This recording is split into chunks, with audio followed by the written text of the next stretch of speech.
കർഷക സമരത്തിനെതിരായ അടിച്ചമർത്തൽ നടപടിയുമായി പഞ്ചാബ് സർക്കാർ. ഖനൌരി ശംഭു അതിർത്തിയിൽ സ്ഥാപിച്ചിരുന്ന കോൺക്രീറ്റ് ബാരിക്കേഡുകൾ അധികൃതർ പൊളിച്ചു നീക്കി.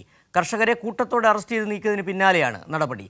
അതേസമയം പഞ്ചാബ് സർക്കാർ RSSന് കീഴടങ്ങിയെന്ന് കർഷക സംഘടനകൾ ആരോപിച്ചു.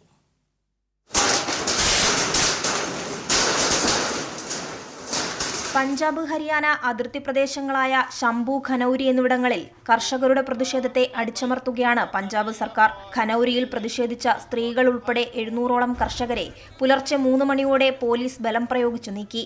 ശംഭു അതിർത്തിയിൽ സ്ഥാപിച്ച കോൺക്രീറ്റ് ബാരിക്കേഡുകൾ അധികൃതർ നീക്കം ചെയ്തു.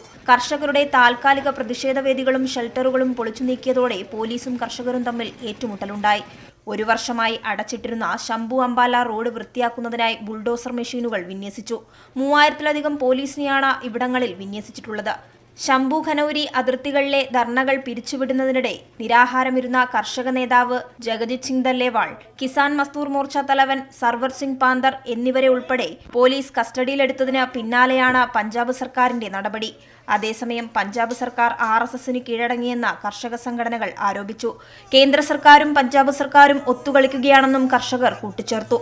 കർഷകരുടെ ന്യായമായ ആവശ്യങ്ങളെ പോലീസിനെ ഉപയോഗിച്ച് ഇല്ലാതാക്കാനുള്ള ശ്രമത്തിനെതിരെ പ്രതിഷേധങ്ങൾ ശക്തമാക്കാനാണ് കർഷക സംഘടനകളുടെ തീരുമാനം. കൈരളി ന്യൂസ്, ദില്ലി.